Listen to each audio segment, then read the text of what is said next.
But first, President Trump is reacting to tonight's ruling by tweeting out, quote, in big letters, "See you in court. The security of our nation is at stake." Now, President Trump also said this tonight. The security of our country is at stake, and it's a very, very serious situation. So we look forward, as I just said, to seeing them in court. But it's a decision that we'll win, in my opinion, very easily. And are you? And by the way, we won that decision in Boston. And joining us now with reaction from the American Center for Law and Justice, Jay Sekulow, and the president of Judicial Watch, Tom Fitton, is with us. Jay, we have both been predicting for days now the Ninth Circuit, the most liberal court of appeals, the most overturned court in the country. It would act this way. We both felt that the government, the DOJ, did not argue it as effectively as you or I would have argued it. Of course, Attorney General Sessions was not in play in this, but he would be going forward. What's your reaction? So now we have an Attorney General of the United States that has a couple of decisions to make. Number one, the Ninth Circuit Court of Appeals decision, I think, is incorrect as a matter of law, clearly. In fact, they say in their opinion that the TRO may, in fact, have been overbroad. In other words, striking down the entire executive order may have been overbroad, but it's not their job to fix it, when actually that's exactly the job of the Ninth Circuit Court of Appeals, if the TRO is too broad, is to strike those portions that are overbroad. And the government did ask for that in the argument as a fallback position, so it could have been done. They did not do it. That's number one. Number two, they rest the case on two premises. Number one, that the state's ability to bring the litigation in the first place rests on the fact that students and university faculty may be impacted by this, and they go into the whole discussion about the government not putting forward evidence of harm. The reality is the Somali student at Ohio State University that committed those acts was from Somalia, one of the 7 countries of concern that were listed in the executive order. So they were wrong as a matter of fact. The next thing that's important here is they disregard the White House directive explaining the executive order, which exempted from its effect those with green cards or valid visas for entry. And they said, we have no basis upon which we can accept the executive action taken by the White House counsel in the directive. That really doesn't impact this. Now, there's 2 ways to fix that. You know what the president could do, Sean, tonight? Issue a new executive order, put in those exemptions, and put it in place tomorrow, and make the states relitigate this at the Ninth Circuit. Would they lose? Yes, but it clears up any confusion, and up to the Supreme Court you go, where you win 8-0.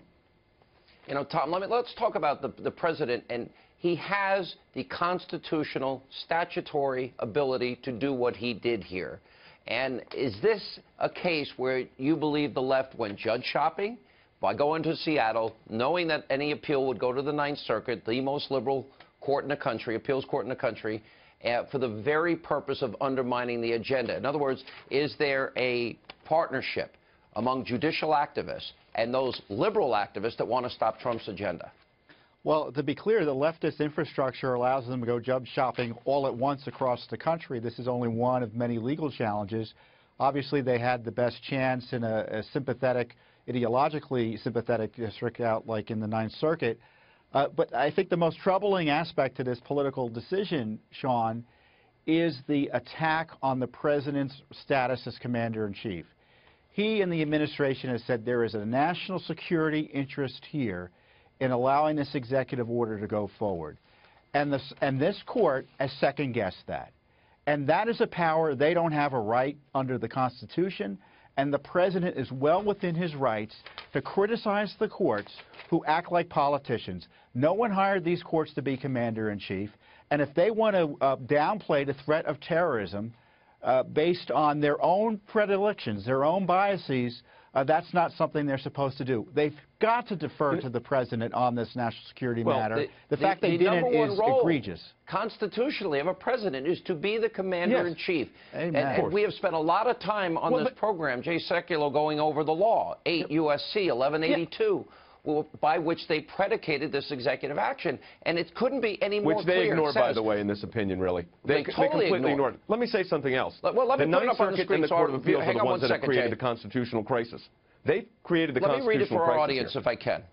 When the president finds that the entry of any aliens or any class of aliens into the United States would be detrimental to the interests of the United States, he may, by proclamation and for such period as he shall deem necessary, suspend the entry of all aliens or any class of aliens as migrants, as immigrants, non-immigrants, or impose on the entry of aliens any restrictions he may deem appropriate.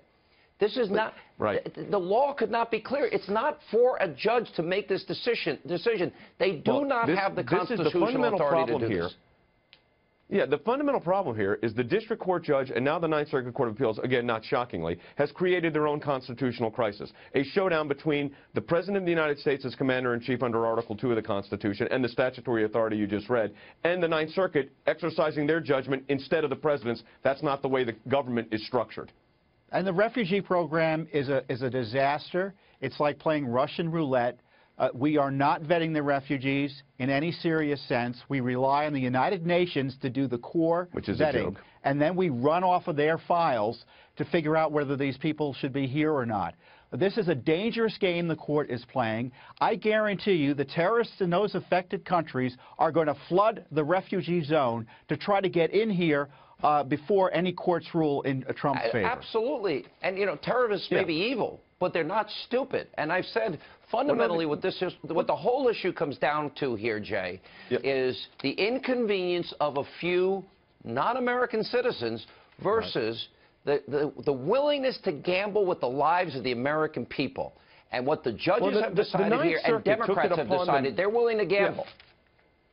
But the Ninth Circuit has taken upon itself to decide that they are now going to override the President of the United States when the Constitution and the statute are clear. And you've read it multiple times, but there is no question about the statutory authority here. But let me add one other thing, and I think this is the fundamental aspect of this. This constitutional crisis has been established not by the administration, but rather by the District Court and the Court of Appeals.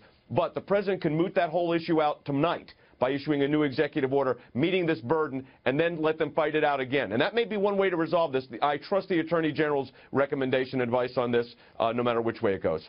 Yeah, and Tom, you know, let's look at the practical potential consequences here. Because what they are is, if, God forbid, somebody comes into this country from one of these 7 countries where we know they harbor terrorists, where terrorist training takes place, and even President Obama, the list actually came from him and his administration. If, God forbid, an American is killed, I am saying what needs to be said here.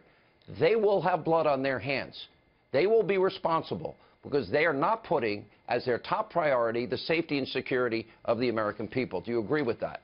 I agree, and you don't have to believe President Trump on this. Believe the appointees of President Obama, who over the last 2 years have repeatedly warned that the refugee program is susceptible to terrorist manipulation. They've warned it specifically about the Syrian program. They've worried people have already slipped in under the refugee program. So this is serious. And by the way, your listeners and viewers may not know this. Once you're a refugee here in the United States, you're required to seek permanent residency. This is a pathway to citizenship. This isn't a temporary refuge. If you're here, you're here forever, practically speaking. And this is something that we have no way of protecting the American people from in terms of the terrorist threat, because the courts right now have allowed or stopping the president from ascertaining whether someone is a terrorist threat from places like Syria, Yemen, and the worst of the worst. All right, guys, stay right there. Because these courts are in denial of what's really going on in the world right now. The Ninth Circuit's in denial, so was the district court judge. They live in a world they wish it was, not the world that it actually is. The nation's Jay, I would actually say it a different way. I think it's a pre-9/11 mindset. That's how dangerous this is. It is. Guys, Jay, stay right there. We'll have more with Jay Sekulow after the break.